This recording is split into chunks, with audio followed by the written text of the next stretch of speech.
Hey Cougs, my name is Nikhil Bendre, and from Harry Styles' new album to Drake visiting UH, we have got a lot to cover, so let's get started.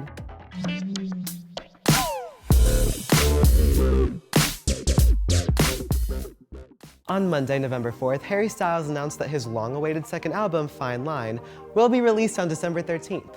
On top of the release date, he also gave us a picture of the album's cover art. Now, back in August, Harry told Rolling Stone that this album would be all about having sex and feeling sad, so let's see how Harry's vibe fits into the holiday season. In a recent interview with Oprah Winfrey for Elle magazine, Lady Gaga was extremely open and candid about her own history struggling with self-harm. She admitted to cutting herself for a long time, and that when she realized that asking for help was a real option for her, those feelings could be kept under control. She discussed the importance of kindness in the world, stressing that it's the key to true liberation.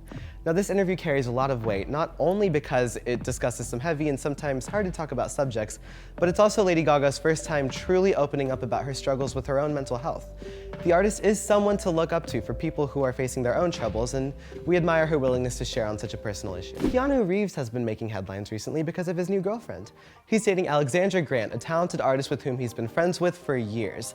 They've worked together on Reeves' book, Ode to Happiness, back in 2011, and they made another book together back in 2016 called Shadows. In 2017, the pair co-founded X Artist Books, a publishing house for artist books.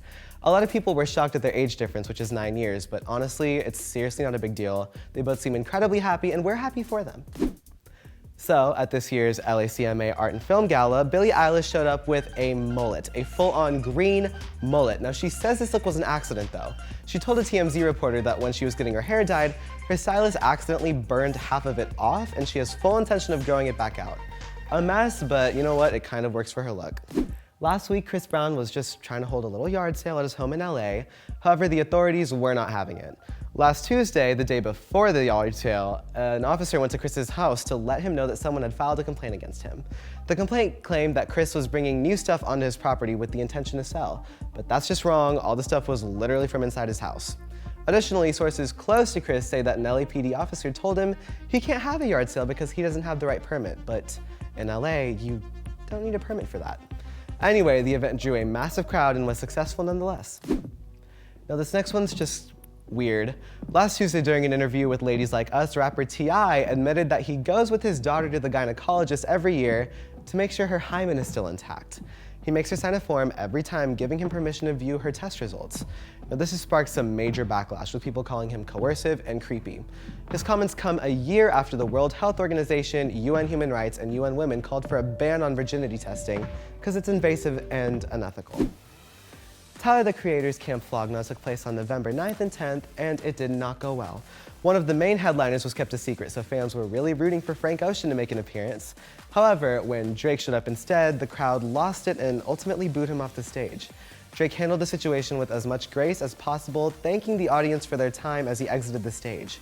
Later on, Tyler took to Twitter to express how upset he was at the behavior of his festival goers. He called out the people in the front row for booing the loudest, as most others seemed to be enjoying the performance. And then he thanked Drake profusely. Speaking of, nobody told me that Drake was at UH last Monday. Rumors were circulating that he may have been in Houston with Astroworld coming up, but we knew for sure when he showed up at our very own Guy V. Lewis Development Center to play some basketball. He took a picture with Landon Gosling, a former UH basketball player who has stayed with the program as a graduate assistant. Honestly, I'm mad I couldn't see him because I couldn't see Lizzo when she was here either. Well, that's it for today. Remember to follow us on Twitter, like us on Facebook, and subscribe to our YouTube channel. My name is Nikhil Bendre, and I will see y'all later.